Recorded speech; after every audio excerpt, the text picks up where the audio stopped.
അപ്പോൾ എന്താണ് ക്രെയ്ഗ് എന്ന് പറയുന്നത്? ക്രെയ്ഗിൻ്റെ ഫുൾ ഫോം എന്ന് പറയുന്നത് career related assessments in grade എന്നുള്ളതാണ്. ഓക്കെ. പേരിലുള്ള പോലെ തന്നെ ഓരോ എംപ്ലോയീൻ്റെ അസസ്മെൻറ്റ് അവരുടെ കരിയറിലുള്ള പ്രോപ്പറായിട്ടുള്ള ഡാറ്റാസ് അസസ് ചെയ്ത് ഒരു പെർട്ടിക്കുലർ ഗ്രേഡ് കൊടുക്കുക എന്നുള്ളത് തന്നെയാണ് നമ്മൾ ഉദ്ദേശിച്ചിട്ടുള്ളത്. നല്ലൊരു വർക്ക് അറ്റ്മോസ്ഫിയർ ഉണ്ടാക്കുക എന്നുള്ളൊരു ഉദ്ദേശത്തിൻ്റെ പുറത്താണ് നമ്മൾ ഇങ്ങനൊരു കോൺസെപ്റ്റ് ഡെവലപ്പ് ചെയ്തിട്ടുള്ളത്. അപ്പം പഠിച്ചത് കൊമേഴ്സ് ആണെന്ന് പറഞ്ഞു. എങ്ങനെയാണ് ഈ കൊമേഴ്സിൽ നിന്ന് ഐ.ടിയിലേക്ക് വന്ന് ഐ.ടി ക്രെയ്ഗിലേക്ക് വരാനുള്ള ആ ഒരു പോയിന്റ് എന്തായിരുന്നു? ആക്ച്വലി നമ്മുടെ ഈ ക്രെയ്ഗിൻ്റെ ഫൗണ്ടർ ഇസ്മായിൽ സാറ്, അദ്ദേഹം 10 വർഷം ആയിട്ടും ബിസിനസ് ഫീൽഡിലുള്ളതാണ്. പല പല മേഖലകളിലും മാർക്കറ്റിങ്ങിലും അതുപോലെ നല്ല രീതിയിൽ ബിസിനസ് ഡെവലപ്പ് ഏത് മേഖലയിൽ കൈവത്തിക്കാനാലും നല്ല രീതിയിൽ ബിസിനസ് ഡെവലപ്പ് ചെയ്യുന്ന ഒരു വ്യക്തിയാണ് അദ്ദേഹം. അദ്ദേഹത്തിൻ്റെ കൂടെയാണ് ഞാനിത് സ്റ്റാർട്ട് ചെയ്യുന്നത്. ആക്ച്വലി 2016 കാലഘട്ടങ്ങളിൽ തന്നെ മാർക്കറ്റിങ്ങിൽ ഡിജിറ്റൽ മാർക്കറ്റൊന്നും വരാത്ത കാലഘട്ടത്തിൽ തന്നെ നമ്മൾ നല്ല രീതിയിൽ ഇതിനെക്കുറിച്ച് സ്റ്റഡി ചെയ്തിട്ട് നമുക്കറിയാം ജിയോ വന്നതിന് ശേഷമാണ് നമ്മൾ ഈ ഒരു കൂടുതലായിട്ടും ഇൻ്റർനെറ്റും യൂസിങ്ങും കാര്യങ്ങൾ തുടങ്ങുന്നത്. അതിൻ്റെ മുമ്പ് തന്നെ ഇത് ഇനിയുള്ള ഫ്യൂച്ചർ എന്ന് പറയുന്നത് ഇത്തരത്തിലുള്ള ഡിജിറ്റൽ മാർക്കറ്റിങ്ങും അല്ലെങ്കിൽ AI പോലുള്ള കാലഘട്ടമാണ് ഇനി വരാനുള്ളതെന്ന് മനസ്സിലാക്കിയിട്ട് നമ്മൾ മാർക്കറ്റിങ്ങിലാണെങ്കിലും നല്ല രീതിയിൽ ഇപ്പോൾ അക്ഷയ സെൻ്ററൊക്കെ വരുന്നൊരു കാലഘട്ടമാണ്. അന്ന് ആദ്യമായിട്ട് ഈ ഡിസ്ട്രിക്ട് എന്നുള്ള പോർട്ടൽ പ്രൈവറ്റ് സെക്ടറിൽ ഇംപ്ലിമെൻറ്റ് ചെയ്ത ഇദ്ദേഹത്തിൻ്റെ ഐഡിയയിൽ നിന്നായിരുന്നു. കേരളത്തിൽ 500ഓളം ഔട്ട്ലെറ്റ്സുകൾ ഏകദേശം 1 വർഷം കൊണ്ട് തന്നെ 500ഓളം എൻ്റർപ്രണേഴ്സിനെ ഇത് റിലേറ്റഡ് ആയിട്ട് ക്രിയേറ്റ് ചെയ്യാൻ സാധിച്ചിട്ടുണ്ട്. Okay okay. അപ്പം നേരത്തെ പറഞ്ഞു ഇതിൻ്റെ ഫൗണ്ടർ എന്ന് പറഞ്ഞു. അപ്പോൾ ആക്ച്വലി എത്ര പേര് ഈ ഒരു ക്രെയ്ഗിൻ്റെ ഇത് പിന്നിലുണ്ട്? ക്രെയ്ഗിൻ്റെ പിന്നിൽ ആക്ച്വലി 4 പേരാണുള്ളത്. 4 പേരുണ്ട്. ഒന്ന് ഇതിൻ്റെ ഫൗണ്ടറായിട്ടുള്ള ഇസ്മായിൽ സാറാണ്, പിന്നെ ഞാൻ, അതുപോലെ സഫ്വാൻ നമ്മുടെ ഓപ്പറേഷൻസ് ചീഫ് ഓപ്പറേഷൻസ് ഓഫീസറാണ്, അതുപോലെ ചീഫ് മാർക്കറ്റിംഗ് ഓഫീസർ മിസ്റ്റർ ഹാഷിമാണ്. ഓക്കെ. അപ്പോൾ ക്രെയ്ഗ് എന്ന് പറഞ്ഞ ഒരു സ്ഥാപനത്തിന് ഓഫീസൊക്കെ എവിടെയാണ് സെറ്റ് ചെയ്തിരിക്കുന്നത്? ഇത് നമ്മുടെ രജിസ്റ്റേർഡ് ഓഫീസ് വരുന്നത് ബാംഗ്ലൂരാണ്. അപ്പോൾ അതിൻ്റെ ഭാഗമായിട്ട് തന്നെ നമ്മളിത് ലോഞ്ചിങ്ങിൻ്റെ മുമ്പായിട്ട് തന്നെ അത്യാവശ്യം നല്ല രീതിയിൽ ഇപ്പോൾ കാലിക്കറ്റിലുള്ള ഹൈലൈറ്റ് ബിസിനസ് പാർക്കിലുള്ള മിക്ക കമ്പനികളും നമ്മളിൽ രജിസ്റ്റർ ചെയ്തിട്ടുണ്ട്. ഇതിൻ്റെ ഒത്തിരി പിന്നെ മാർക്കറ്റിങ്ങിൻ്റെ ഭാഗമായിട്ട് ഒരുപാട് ഇപ്പോൾ ഇനീഷ്യൽ സ്റ്റേജിലാണ് നമ്മൾ ഈ പറഞ്ഞ പോലെ ഓൾറെഡി പരിചയത്തിൻ്റെ പുറത്തും അല്ലെങ്കിൽ നമ്മുടെ ഈ ഒരു സർവേ കണ്ടക്ട് ചെയ്ത ഭാഗമായിട്ട് തന്നെ അവർ ത്രൂ അത്യാവശ്യം നല്ല രീതിയിൽ രജിസ്ട്രേഷൻസ് കയറിയിട്ടുണ്ട്. ഓക്കെ. ജാബിറിൽ എത്രത്തോളം കാൻഡിഡേറ്റ്സ് ആക്ച്വലി രജിസ്റ്റർ ചെയ്തിട്ടുണ്ട് നമ്മുടെ ക്രെയ്ഗിൽ? പ്രസൻ്റ്ലി നമുക്ക് 1600+ ബിസിനസ് ഓണേഴ്സും അതുപോലെ തന്നെ 16,000-ഓളം കാൻഡിഡേറ്റ്സും രജിസ്റ്റർ ചെയ്തിട്ടുണ്ട്. ഓക്കെ. ജാബിർ, ക്രെയ്ഗിൽ നമ്മളൊരു കാൻഡിഡേറ്റ് രജിസ്റ്റർ ചെയ്യുന്നുണ്ടെങ്കിൽ തീർച്ചയായിട്ടും അവരുടെ ഡീറ്റെയിൽസ് എല്ലാം കൊടുക്കുന്നുണ്ടാവും, അവരുടെ CV ഉണ്ടാവും. പക്ഷേ ഇതല്ലാതെ ഇതൊന്നുമല്ലാതെ ഒരു ബിസിനസ് ഓണർ എന്തുകൊണ്ടായിരിക്കും ക്രെയ്ഗിലൂടെ ഒരു കാൻഡിഡേറ്റിനെ ചൂസ് ചെയ്യാനുള്ള ഒരു റീസൺ? നിലവിലുള്ള സിസ്റ്റം അത് കാലകാലങ്ങളായിട്ട് വന്നുകൊണ്ടിരിക്കുന്ന ഒരു സിസ്റ്റം തന്നെയാണ്. അതിന്ന് മാറ്റം കൊണ്ടുവരാന്നുള്ളതാണ് നമ്മൾ ക്രെയ്ഗ് കൊണ്ട് ഉദ്ദേശിച്ചിട്ടുള്ളത്. നിലവിൽ HR ഡിപ്പാർട്ട്മെന്റ്സ് ഫേസ് ചെയ്യുന്ന ഒരുപാട് പ്രശ്നങ്ങൾ അതിനുള്ളൊരു സൊല്യൂഷനാണ് ആക്ച്വലി ക്രെയ്ഗ് എന്നുള്ളത്. ഒരു ഉദാഹരണം പറയാം. നമ്മൾ ഒരു ഇൻ്റർവ്യൂ പ്രോസസ്സ് മുതൽ ഇതിൽ രജിസ്റ്റർ ചെയ്യുമ്പോൾ അദ്ദേഹം ഇൻ്റർവ്യൂക്ക് വരുന്ന മുതൽക്ക് ആ കമ്പനിയിൽ നിന്ന് എക്സിറ്റ് ആവുന്നത് വരെയുള്ള കംപ്ലീറ്റ് കാര്യങ്ങൾ നമുക്കിത് കൃത്യമായിട്ട് മോണിറ്റർ ചെയ്യാനും ഇതിൽ നമുക്ക് അവരുടെ സ്കോർ അപ്ഡേറ്റ് ചെയ്യാനോ അല്ലെങ്കിൽ അവരുടെ പെർഫോമൻസ് അപ്ഡേറ്റ് ചെയ്യാനുള്ള ഓപ്ഷൻ ഉണ്ട്. ഇതിനെ ഡിപ്പെൻഡ് ചെയ്തിട്ടാണ് അവൻ ഓരോ മന്ത്ലി വർക്ക് ചെയ്തുകൊണ്ടിരിക്കുന്നത്. മറ്റൊരു കമ്പനിയിലേക്ക് പോകുന്ന സാഹചര്യത്തിൽ അല്ലെങ്കിൽ ഇവിടുന്ന് റിസൈൻ ചെയ്ത് മറ്റൊരു കമ്പനിയിലേക്ക് പോകുമ്പോൾ ഈ കമ്പനിയിൽ എങ്ങനെയാണോ വർക്ക് ചെയ്തിട്ടുള്ളത് അതിനെ ബേസ് ചെയ്തിട്ടായിരിക്കും അവർക്ക് നെക്സ്റ്റ് കമ്പനിയിൽ ജോലി കിട്ടുക. കാരണം ഇപ്പോൾ ഒരു എംപ്ലോയിനെ സംബന്ധിച്ചിടത്തോളം ഏത് CV ആ ജോലിക്കിനെ ഡിപ്പെൻഡ് ചെയ്തിട്ടുള്ള CV പ്രിപ്പയർ ചെയ്യാം അല്ലേ. ഇപ്പോൾ മാർക്കറ്റിങ്ങിനാണെങ്കിലും മാർക്കറ്റിങ്ങിൻ്റെ എക്സ്പീരിയൻസ് ഉള്ള ഒരു ഫേക്ക് CV സബ്മിറ്റ് ചെയ്തതിനാൽ എന്തെങ്കിലും സംതിങ് അതിനെക്കുറിച്ച് റിലേറ്റഡ് സംസാരിക്കാൻ പറ്റുന്നുണ്ടെങ്കിൽ ചിലപ്പോൾ ആ ജോലി കിട്ടിയേക്കാം. പക്ഷേ ഇവിടെ അങ്ങനെയല്ല. ഇവിടെ വരുമ്പോൾ കൃത്യമായിട്ട് അവൻ്റെ കരിയറിന് ശേഷം ഏതൊക്കെ കമ്പനിയിൽ വർക്ക് ചെയ്തിട്ടുണ്ട് അത് ആ കമ്പനി വെരിഫൈഡ് ആയിട്ടുള്ള ഡേറ്റയാണ്.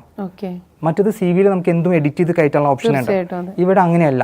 ഇത് 1 ടൈം പ്രിപ്പയർ ചെയ്ത് കഴിഞ്ഞാൽ അല്ലെങ്കിൽ രജിസ്റ്റർ ചെയ്യുമ്പോൾ ഓരോ കമ്പനിയിലും ഇപ്പോൾ ഒരു ബാക്കിലേക്ക് ഒരു 3 വർഷത്തെ എക്സ്പീരിയൻസ് ആണ് ഇതിലേക്ക് എൻ്റർ ചെയ്യുന്നതെങ്കിൽ ഒരു 4 കമ്പനിയിൽ വർക്ക് ചെയ്തിട്ടുണ്ടെങ്കിൽ ഈ 4 കമ്പനിയിലേക്കും ഇതിൻ്റെ മെയിൽ പോകുന്നുണ്ട്, ഇദ്ദേഹം ഈ കമ്പനിയിൽ ഇത്രയും സമയം വർക്ക് ചെയ്തിട്ടുണ്ടോ എന്നുള്ളത്. അത് അവർ അക്സെപ്റ്റ് ചെയ്യുമ്പോൾ ഓട്ടോമാറ്റിക്കലി നമ്മുടെ അവൻ്റെ ഡാഷ്ബോർഡിൽ ഇത് ഈ കമ്പനീസ് വെരിഫൈഡ് ആണെന്നുള്ളത് വരും. അപ്പോൾ അങ്ങനെ വരുന്നത് നമുക്ക് ജെനുവിൻ ഡാറ്റ ആയിട്ട് കൺസിഡർ ചെയ്യാൻ പറ്റും. അതേപോലെ തന്നെ ഓരോ കമ്പനിയിൽ വർക്ക് ചെയ്തിട്ടുള്ള ഇന്റർവ്യൂ പ്രോസസ്സ് മുതൽക്ക്, കാരണം ഇന്റർവ്യൂ എന്ന് പറഞ്ഞു കഴിഞ്ഞാൽ നമുക്കറിയാം അത് ഫ്രം ദ റിക്രൂട്ട്മെന്റ് ആ സ്റ്റാർട്ടിങ്ങിൽ തന്നെ നമുക്ക് തുടങ്ങുന്നുണ്ട്, അണ്ടർ റെസിഗ്നേഷൻ വരെ എല്ലാ ഡീറ്റെയിൽസും നമുക്ക് കൃത്യമായിട്ട് മെൻഷൻ ചെയ്യാന്നുള്ളതാണ് നമ്മൾ ഈ ഒരു സിസ്റ്റത്തിലേക്ക് കൊണ്ടുവന്നിട്ടുള്ളത്. ഇതുപോലുള്ള 11ഓളം പാരാമീറ്റേഴ്സ് ആണ് ക്രെയ്ഗിന്റെ സ്കോർ ബിൽഡ് ചെയ്യുന്നത്. ഓക്കെ, അപ്പോൾ ഈ 11ഓളം പാരാമീറ്റേഴ്സും തീർച്ചയായിട്ടും നമ്മൾ നേരത്തെ പറഞ്ഞ പോലെ ഒരു കാൻഡിഡേറ്റിൻ്റെ എല്ലാ ഡീറ്റെയിൽസും അതിൽ കിട്ടുന്നു എന്ന് പറഞ്ഞു. അത് തന്നെയാണ് ഒരു സ്ഥാപകന് അല്ലെങ്കിൽ ഒരു സംരംഭകന് നമുക്കൊരാളെ എടുക്കുമ്പോൾ ഏറ്റവും വലിയ ഇമ്പോർട്ടൻ്റ് ആയിട്ടുള്ള കാര്യമാണ് വിജയത്തിലേക്ക് എത്തിക്കുന്നതിന് നല്ല സ്റ്റാഫിനെ കിട്ടുക എന്നുള്ളത്. അപ്പോൾ ആ സ്റ്റാഫിൻ്റെ എല്ലാ ഡീറ്റെയിൽസും, ഇപ്പോൾ അവരുടെ കൂടുതലായാലും കുറവുകളായാലും അവരുടെ എല്ലാ കാര്യങ്ങളും നമുക്ക് അവരുടെ ഡീറ്റെയിൽസ് കിട്ടുമ്പോൾ നല്ലൊരു സ്റ്റാഫിന്, ജെന്യൂൻ ആയിട്ടുള്ള ഒരു സ്റ്റാഫിനെ നമുക്ക് എടുക്കാൻ പറ്റുന്ന ഏറ്റവും വലിയ പ്രത്യേകത. നേരത്തെ ജാബിർ പറഞ്ഞ പോലെ ഒരു 11 പാരാമീറ്റേഴ്സ് അതിനുണ്ട്. എന്തൊക്കെയാണ് 11 പാരാമീറ്റേഴ്സ് എന്ന് പറയുന്നത്? ക്രൈഗിൻ്റെ സ്കോർ തന്നെയാണ് നമുക്കിവിടെ ഹൈലൈറ്റ് ചെയ്ത് പറയാൻ പറ്റുക.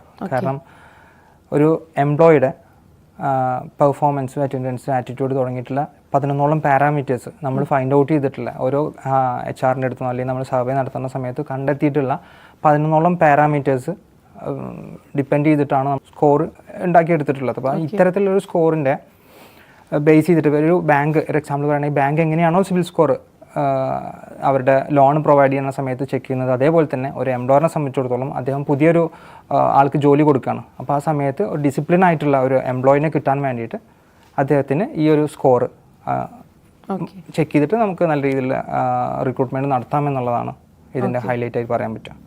ഓക്കെ, അപ്പോൾ ഒരു എംപ്ലോയിക്ക് അവരുടെ എല്ലാ ഡീറ്റെയിൽസും അതിൽ കൊടുത്തിട്ടുണ്ടാവും എന്ന് പറഞ്ഞു. എംപ്ലോയേഴ്സിന് അത് എടുക്കാൻ പറ്റും എന്നുള്ളതും പറഞ്ഞു. അപ്പോൾ തീർച്ചയായിട്ടും ഈ ഒരു ഇത്രയും ഡീറ്റെയിൽസ് കൊടുക്കുമ്പോൾ അതിനൊരു പാരാമീറ്റേഴ്സ് സ്കോർ ഉണ്ടെന്ന് പറഞ്ഞു. ക്രൈഗിൻ്റെ ഒരു സ്കോർ ഉണ്ടെന്ന് പറഞ്ഞു. ഈ സ്കോറിന് ആവശ്യമായിട്ടുള്ള 11 പാരാമീറ്റേഴ്സും ഉണ്ടെന്ന് പറഞ്ഞു. എന്താണ് ഈ 11 പാരാമീറ്റേഴ്സ്? 11 പാരാമീറ്റേഴ്സ് പറയുമ്പോൾ ഒരു എംപ്ലോയി അദ്ദേഹം ജോലിക്ക് കയറി അല്ലെങ്കിൽ കരിയർ കഴിഞ്ഞ് സ്റ്റാർട്ട് ചെയ്ത മുതൽക്കുള്ള ഫിനിഷിങ് വരെ അല്ലെങ്കിൽ ഒരു കമ്പനിയിൽ നിന്ന് റിസിഗ്നേഷൻ വരെയുള്ള പ്രോപ്പറായിട്ടുള്ള കാര്യങ്ങൾ മെൻഷൻ ചെയ്തിട്ടുള്ളൊരു സംഭവമാണ്.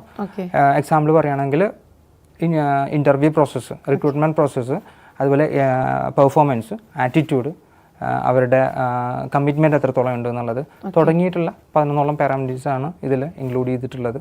ഓക്കെ, അപ്പോൾ റിക്രൂട്ട്മെൻറ്റ് എന്ന് പറയുമ്പോൾ എന്താണ് അതിലേക്ക് ഡീറ്റെയിൽസ് നമുക്ക് വരിക? റിക്രൂട്ട്മെൻറ്റ് എന്തൊരു ഡീറ്റെയിൽസ് ആണ് നമുക്ക് ഇതിൽ കൊടുക്കുന്നത്, ക്രൈഗിൽ കൊടുക്കുന്നത്? ഓർ ഇൻ്റർവ്യൂവിൻ്റെ എന്തെങ്കിലും ഡീറ്റെയിൽസ് ആണ് നമുക്ക് ക്രൈഗിൽ കിട്ടുന്നത്? ഇപ്പോൾ ഒരു HR-നെ സംബന്ധിച്ചിടത്തോളം അല്ലെങ്കിൽ ഒരു ഫേമിനെ സംബന്ധിച്ചിടത്തോളം അവർ ഇൻ്റർവ്യൂക്ക് ആൾക്കാരെ ഇൻവൈറ്റ് ചെയ്യണം. ചിലപ്പോൾ ഒരു 50 പേര് ഇൻവൈറ്റ് ചെയ്യുന്നുണ്ടാവും. പക്ഷെ അതിൽ ഒരു 5 to 10% ആൾക്കാരെ അറ്റൻഡ് ചെയ്യുന്നുള്ളൂ. അതെ, ഇൻ്റർവ്യൂ കോൾ ചെയ്യുന്ന സമയത്ത് ഇവർ ഹാപ്പിയാണോ, അവർ വരാ എന്നുള്ള ഒരു ഇൻഫർമേഷനാണ് കൊടുക്കുക. അപ്പോൾ ഷോർട്ട് ലിസ്റ്റ് ചെയ്തിട്ടുണ്ട് അല്ലെങ്കിൽ നിങ്ങളുടെ CV കണ്ടിട്ട് ഓക്കെയാണ്, നിങ്ങൾ ഇൻ്റർവ്യൂക്ക് വരുന്നുണ്ടോ എന്നുള്ള ഇൻഫർമേഷൻ പാസ് ചെയ്യുമ്പോൾ തീർച്ചയായിട്ടും ഓക്കെയാണ്, നമ്മൾ വന്നോളാം എന്നുള്ള ഇൻഫർമേഷനാണ് ഇവിടുന്ന് പാസ് ചെയ്യുന്നത്. അതിനെ ഡിപ്പെൻഡ് ചെയ്തിട്ട് HR ചിലപ്പോൾ ഏതെങ്കിലും ഓഫീസിലിരിക്കുന്ന ആൾ വേറെ എല്ലാ ഹെഡ് ഓഫീസിലേക്കും മൂവ് ചെയ്തിട്ട് ഇവരെ വേണ്ടി വെയിറ്റ് ചെയ്യണം. പക്ഷേ ആ ഒരു സാഹചര്യം വെയിറ്റ് ചെയ്ത് രാവിലെ മുതൽ ഒരു ചിലപ്പോൾ ഒരു 1 day ഫുൾ ഷെഡ്യൂൾ ചെയ്തിട്ടുണ്ടാവും ഓരോ ടൈമിൽ പെർട്ടിക്കുലർ ആൾക്കാർ ഇൻ്റർവ്യൂ ചെയ്യാന്നുള്ളത്. പക്ഷേ അത്രയും ആൾക്കാർ വരുന്നില്ല എന്നുള്ളതാണ്. പക്ഷെ ഇങ്ങനെ വരാത്തതുകൊണ്ട് അവിടെ സംഭവിക്കുന്നത് ഒന്നല്ലാന്നുണ്ടെങ്കിൽ ആ HR-ലുള്ള ഹെഡോ അല്ലെങ്കിൽ HR-ഓ അതല്ലെങ്കിൽ ഇതിൻ്റെ ഓണേഴ്സ് ആയിരിക്കും ചിലപ്പോൾ ഇൻ്റർവ്യൂ കണ്ടക്ട് ചെയ്യാൻ വേണ്ടിയിട്ട് ഒരു ദിവസം മെനക്കെട്ട് നിൽക്കുന്നത്. അന്നത്തെ സാഹചര്യത്തിൽ ഇവർ വരുന്നില്ല, പക്ഷേ ഈ ദിവസം വേസ്റ്റ് ആവുകയാണ്, തീർച്ചയായും അത് ലോസ് ആവുകയാണ്. അപ്പോൾ ആ ഒരു ലോസ് ഇല്ലാണ്ടാക്കാൻ വേണ്ടിയിട്ടാണ് നമ്മൾ ഈ ഒരു സിസ്റ്റം കൊണ്ടുവന്നിട്ടുള്ളത്.